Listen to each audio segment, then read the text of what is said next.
Welcome. My name is Mike Ford, and welcome to the virtual college exploration for Illinois students, sponsored by the Illinois Association for College Admission Counseling and StriveScan. Thanks for joining us today. A few housekeeping announcements before we get started. You can use your Q&A button on your screen to type questions to our presenter at any time. Your camera and microphone are off, so the panelists cannot see or hear you. This is just one of many different sessions happening, so be sure to check out the full schedule at IACAC.org. This presentation is also being recorded and will be available within about 1 week, also at www.iacac.org. Now I'd like to turn it over to our presenter, Mr. Kevin Farrell from the University of Kansas. Thanks, Mike. Appreciate that. And thanks to everybody who made some time in their day today. I know, sitting on Zoom all day, especially with your schooling, everyone gets some burnout. So I really appreciate you taking the time and coming out today. And I'm just hopeful that I can teach you all about the University of Kansas. So welcome, future Jayhawks. There's my name, Kevin Farrell. I'm the senior recruiter for the Chicagoland area, and my email and phone number are down there. The very last slide will also have that email and phone number as well. So you don't need to frantically get a pen and pencil. It's going to come back again here in a little bit. But one of the big reasons to talk about KU and the University of Kansas is going to be location, right? And one of the first things that's really important here is for all my Chicagoland students, how far away is Lawrence? It is a 1-hour flight to Kansas City and then a short drive over to Lawrence, about an 8 or 9 hour drive, depending on where you are in the Chicagoland area. Or it's a 9-hour train ride, which is really nice. It picks up in Chicago or in the Chicagoland area, and it takes you all the way to Lawrence's campus, which is great. If you're feeling really adventurous, it is a 46-hour bike ride, or if you just have nothing to do over the summer and want to get your steps in, 176-hour walk. But it is close enough to where you can drive and get to pretty easily in a day without really having to strain yourself or, have to stop out and, do a lot of, sleeping over or something anywhere. But it is far enough away that it is going to be a completely different experience from Chicago. Lawrence is about 4.5 or so hours south of the Chicagoland area. And the nice thing there is that you see that the weather is a little bit nicer as well. It is on average about 10 or 15 degrees warmer than the Chicagoland area at any given day. I actually just got off the phone with some of our Lawrence reps down there, and it is a beautiful 87 and sunny out there right now. So a little bit cooler up here in Chicago, but really gives you a nice long spring, long fall, and a great summer with a very mild winter there. So you still get all 4 seasons, but you get to really take advantage of the nice weather as well.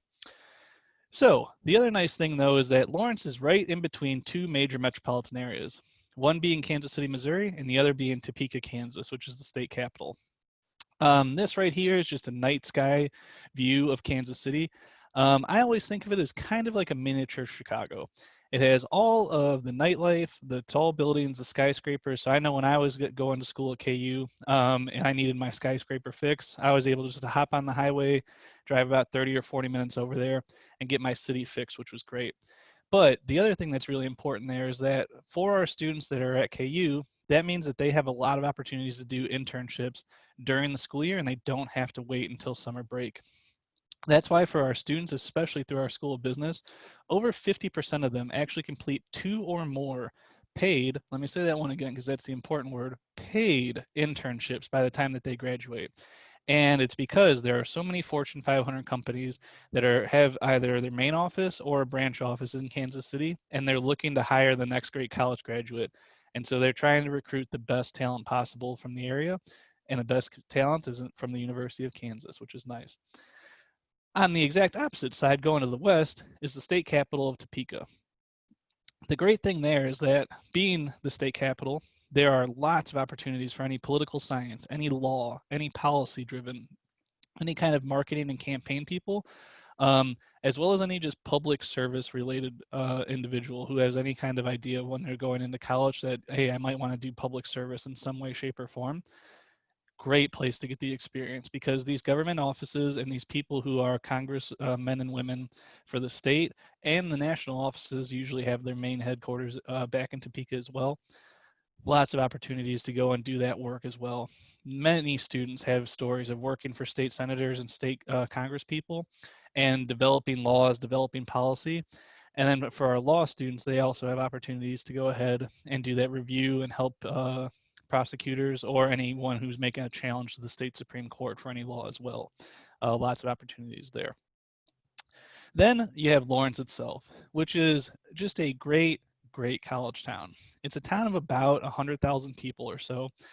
And the nice thing there is that it's not too big, it's not too small, it's just in the middle right range. You're going to have all your national chains that you're used to seeing, like in that picture in the top left there, you see a Buffalo Wild Wings, right?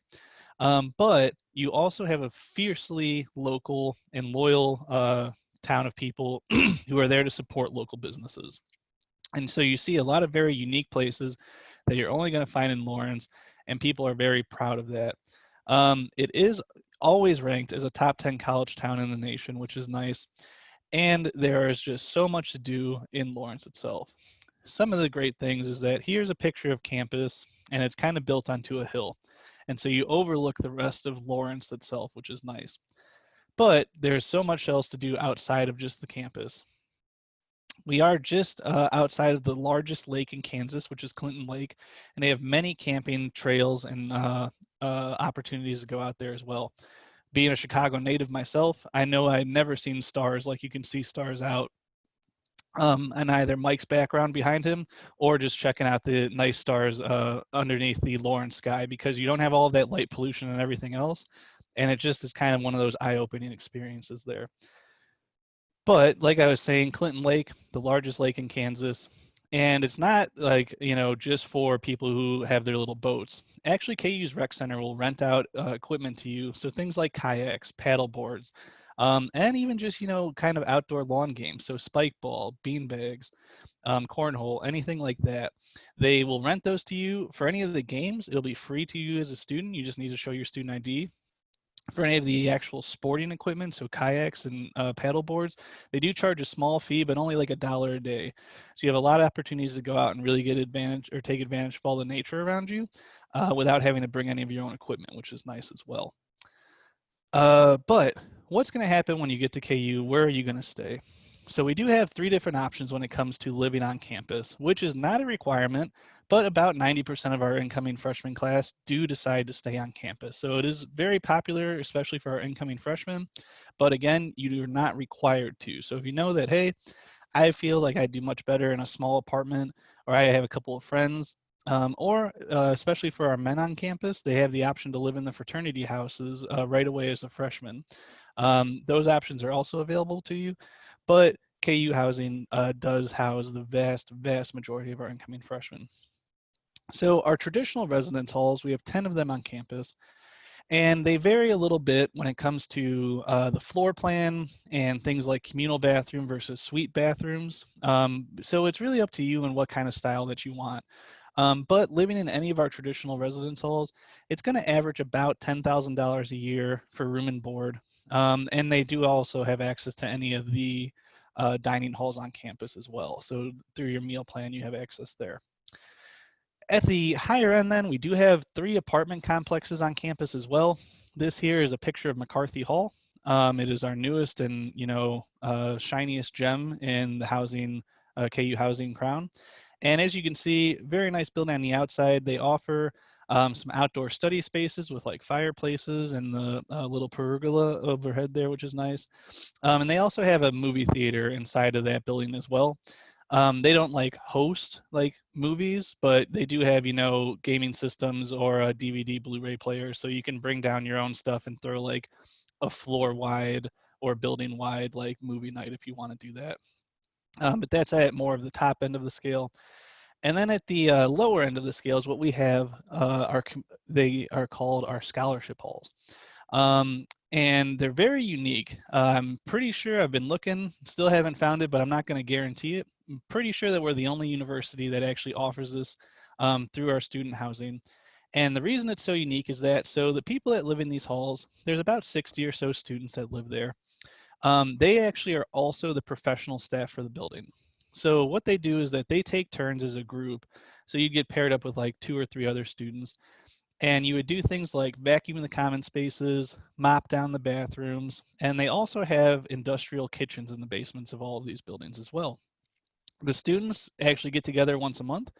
They set the menu for the month, and then you're actually going to be partially responsible for cooking it sometimes as well. The nice thing there is that you get to go ahead and bring mom and dad's famous spaghetti recipe with you and get to share it with all of your friends and people that you're living with.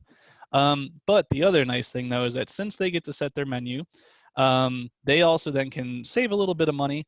And usually on finals week, you can see that they are making seafood, they are making steaks, they are going all out for finals week to celebrate the end of the semester. So they eat very well, especially at the end of the semester, which is nice. But you end up saving about $3,500 a year by living here, which is a great cost saving option. Plus, whenever we do speak to our alumni, this is undoubtedly, if a alumni lived in the scholarship hall, almost always their favorite experience on campus was living in the scholarship hall. So while it is a little bit of work, you do save some money, and it is a very popular thing amongst all of our alumni who've stayed. But who are Jayhawks? Um, we do have a campus of about 19,000 undergrads, but even though that does sound large, it comes with all the resources and amenities of a lot of people coming to a university. But over 75% of our courses are actually 30 students or less. So the vast majority of your classes, your professor will know you by name. They'll know when you've missed class because you overslept. And they're also going to know you when you come in for office hours looking for help. On top of that, over 80% of our courses are taught by full-time faculty. So not taught by adjunct professors, not taught by TAs or PhD students. Over 80% of our courses are taught by people who have their PhD and their full-time job is to educate students. So you are really learning from the masters, from people who are published, who are titans in their field. And we'll get into that in a little bit. And our student body as a whole is very successful academically as well. The last incoming class, just above a 3.6 GPA overall, and ACT coming in just under a 26 overall. Those are not the requirements for admission by any means, but we do have a very high achieving student body. Over 40% of our student body does come from out of state, and if you look over into the right, you can see that about 750 of our current students do call Chicago home, and almost 10,000 alumni have actually come back to Chicago after they've graduated. You can see a number of their employers there, ranging from the medical and science fields, to the tech fields, to business, and all the way into education as well. And almost a quarter of our student body are students of color. So while it isn't a massive portion of our campus, it has been growing for the last 4 or 5 years. And it is something that we are really helping to build supports around and to make sure that those students are successful on campus as well. So one of the big things at KU is that we are a member of the AAU. No, I'm not talking about the Amateur Athletic Union for youth sports. I'm talking about the Association of American Universities. And for those of you that had never heard it, which before I started my college search, had never heard of that group as well, it's a group of 65 universities around the nation. Some of the other members are schools like Harvard, Stanford, and KU, and we are actually a founding member. And the reason why those 65 schools came together is because they realized that they really wanted to focus on research and making sure that they are making large contributions to the field of academia. So because of that, when I was talking about how 80% of our courses are taught by full-time faculty, those faculty are also some of the best faculty in the world. Again, there's about 65 schools that make up the AAU. Mind you, there's about 4,500 schools overall across the US. And those 65 schools, so a very small fraction, account for over 60% of all research grant money that is awarded to universities. And KU is a big part of that. So we do a lot of research on campus, especially in the hard sciences, but we don't just do research, we also do practical application as well. This right here is one of our aerospace engineering labs based out of the Lawrence Airport. And these students right now they're working on building their plane for competition. The IACAC, which is the group that helps with aerospace engineering and aeronautics throughout the U.S. and when it comes to competition, they host a competition every year, and they have been doing this since 2010. And KU actually has more podium finishes, first, second, and third, than all other universities combined. I know when I was first hired on, talking to the dean of the School of Engineering, they had actually just come back from competition, and I was like, "Oh, how'd you guys do?" He's like, "Well, we could have done a little bit better. You know, we got first, second, and fourth, so we didn't take the whole podium this year, which is a little disappointing." So when I'm talking about we're competitive, we are taking the entire podium, and if we're not, we're a little disappointed. But that's because of our students and the work that they put into the classroom. It doesn't just happen in the classroom though. Here we see a picture of our geography students who are actually out and they're on a geological dig. So we actually have two geological sites around the US, one in Colorado and one in Utah. And students actually go for 6 to 8 weeks of their summer and they do field site work. And so they go on digs, they learn how to map terrain, they do all these things that are happening in the real world, and they're doing it while they're still in school. They don't have to wait until they graduate to learn on the job. They're learning how to do these skills and how to do these things while they're still in school, but they're doing it in the real world, not just in the classroom. We don't just focus though on sciences. This is the Lead Center, which is home to all of our performing arts. And at KU, we actually put on 8 different full performances that include plays, musicals, dramas, as well as a number of dance performances. And we also have 7 different bands and 5 different choirs on campus. For any of these performative art groups, you actually do not need to major in music. You do not need to major in theater or dance or anything like that.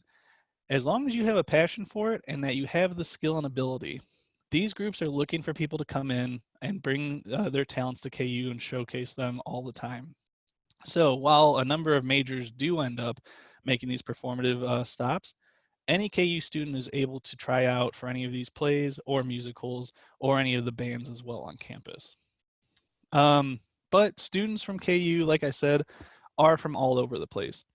For our out of state or for our out of country students, we have over 109 different countries represented in our student body and all 50 states when it comes to the Jayhawk student body, which is great.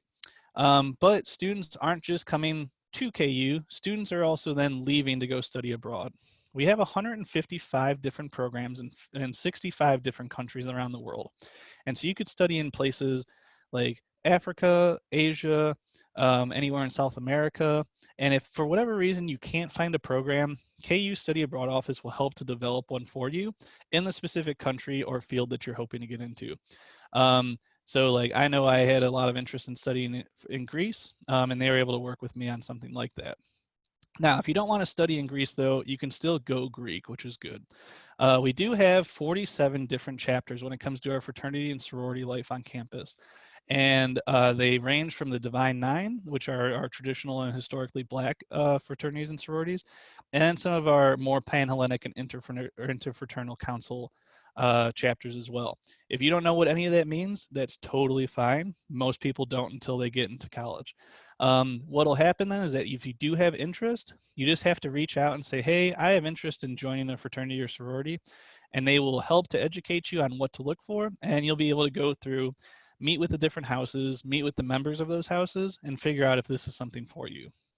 At KU's campus, we have a pretty unique balance with about 25% of our student body deciding to go Greek, but still 75% then do not. So about 45 to 5,000 students every year are in a Greek organization. So there is lots of opportunities, lots of chances to meet people and really build out your social and professional network. But again, if you choose not to, you're not going to really be missing out because 3/4 of the campus is not involved and you're still going to be meeting a ton of people that way as well. If you know that going Greek is not really your style, but especially if you want to carry on continuing to play athletics, but maybe you're just not quite a Division I athlete, there are many opportunities for you as well. One of those options is what's called sports clubs, where you could get together like these men on the rugby team, and you still go and play other universities. And so you'd be going out and you'd be playing Oklahoma, you'd be playing Iowa State, you'd be playing Ohio State when it comes to the championship or something like that.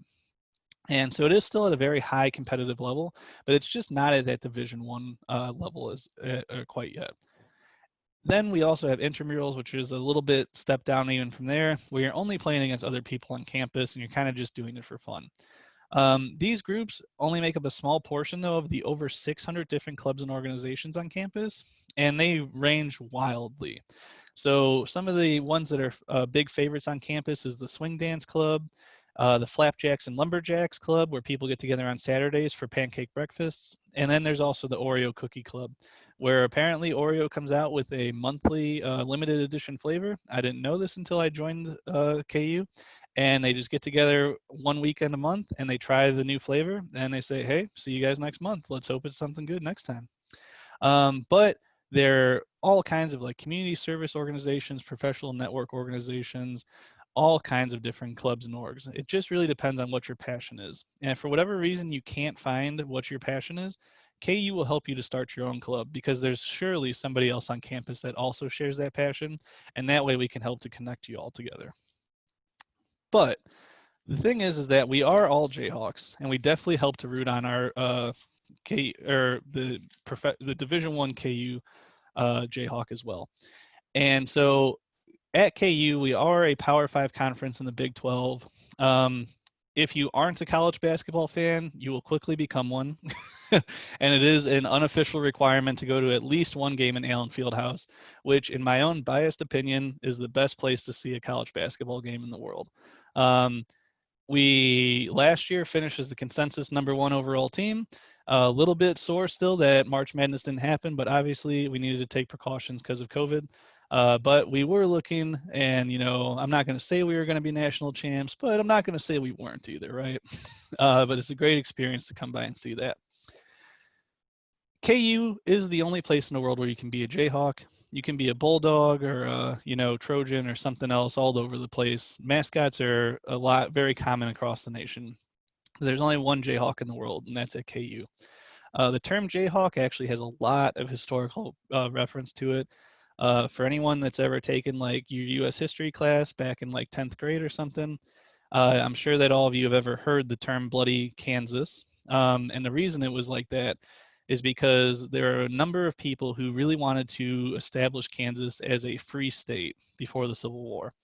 And so a large number of people who were settlers who really just detested slavery and wanted to become abolitionists moved to Kansas, and the vast majority of those people actually settled in Lawrence. They were the original founders of Lawrence. And there were some issues and fighting and things like that with our neighbors to the east over there in Missouri. But that history continues to come through the town of Lawrence and through its residents.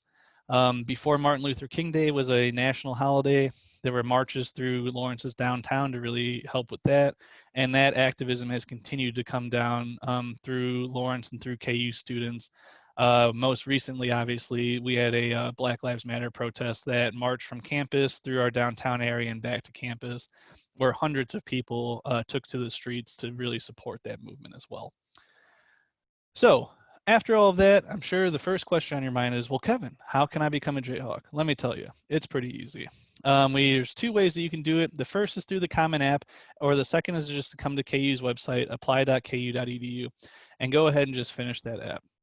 We don't give a preference either way that you apply. We just want to make it the easiest on you as possible. So go ahead and do whichever is easiest.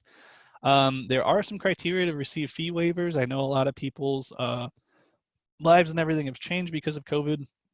And so if you were to go to that website or just Google fee waiver at KU, that website will pop up and it'll give you the criteria for who can potentially apply for a fee waiver and get that $50 fee waived. Just to go over some assured admissions requirements. So if you meet any of these three criteria, you're going to be guaranteed admission to KU. And I know in Illinois, we've had a really hard time with COVID and with taking tests. So there is a test optional route this year, first time ever. So if you have a 3.4 cumulative GPA or above, that means that you're going to be guaranteed admission. If you are coming in under that, all that means is that you're going to be going through our more holistic review process, or we're going to ask you to answer some short answer questions and things like that, so we can take a better look at you as a student. Because the only reason that we want you to leave KU in Lawrence is when you have a diploma in your hand and you're going back off to do great things in the world. For those of you who are able to take a test, either the ACT or SAT, we take both. We are, for the first time this year, actually taking super scoring. So we have never in the past super scored. For this incoming year, we are allowing super scoring as well. And that is important because for our out-of-state scholarships, we usually combine a GPA with a test score. We just got the word today, but we don't know the criteria yet, that there are going to be test optional scholarships as well. We just haven't finished developing what those look like and what those criteria are. So just as of today, what that would look like would be a GPA with a test score. And at KU, out-of-state tuition without any scholarship at all is coming in at about $27,000. And so the way that this works is that with the KU achievement, you get almost $12,000. That means that you're paying about $15,000 a year in tuition. At the next level up, you'd pay about $12,500 for the year. And the level above that, then you'd be paying about $10,000 a year in tuition, which is in-state tuition rates for Kansas students. So it is a really great deal there with that KU Excellence. And it is a 4-year scholarship that's renewable. You just need to make sure that you complete 30 credit hours and maintain a 3.25 GPA.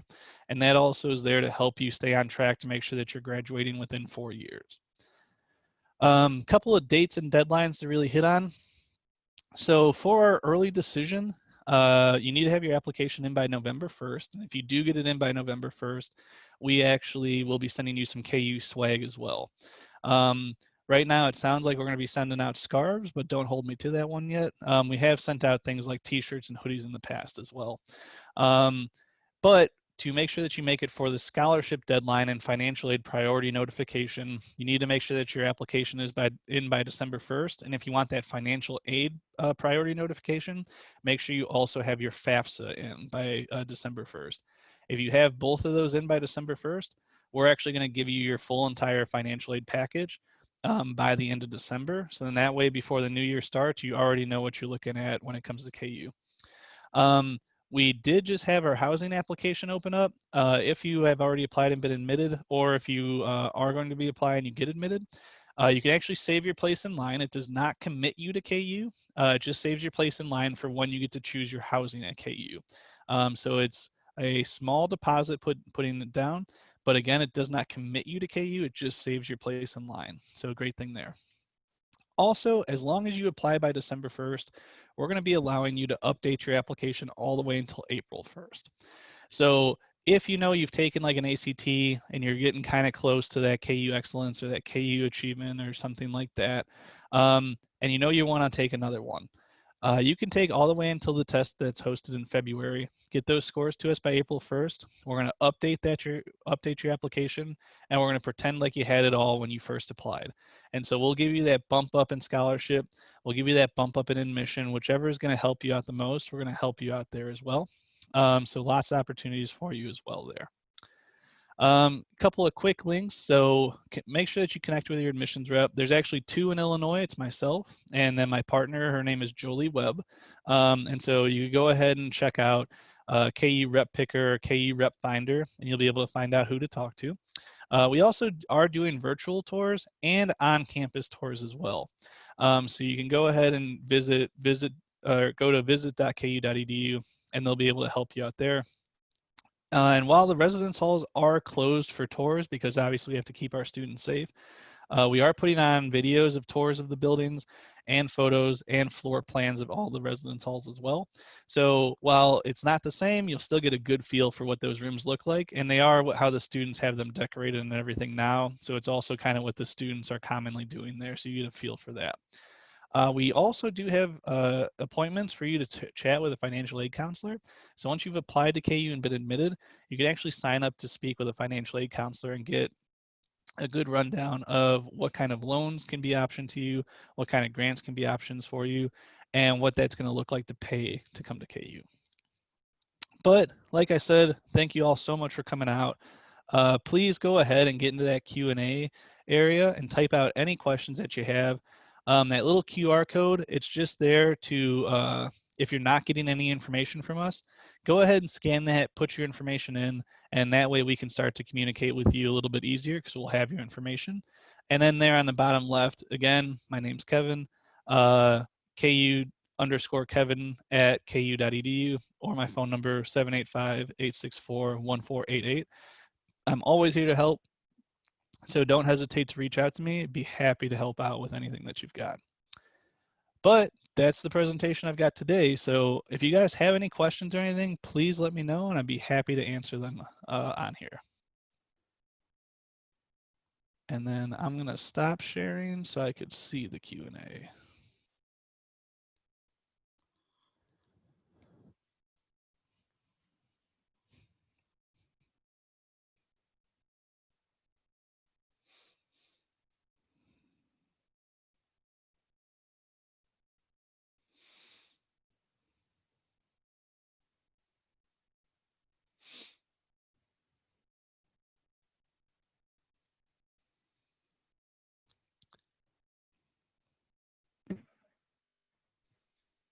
Okay, well, if we don't have any questions for our panelists, I wanted to thank you for joining us. Just a reminder, when you close this window, there will be a link to a very quick 4-question survey. We'd appreciate any feedback you can provide. Also, remember, this was just one of many sessions being hosted, so be sure to sign up for an additional session at www.iacac.org. In about 1 week, you will be able to find the session's recording, as well as all of the other session recordings, again, at www.iacac.org. We thank Kevin and the University of Kansas for their time today. Great job, and thank you all. Take care. Thanks, everybody. Have a great night.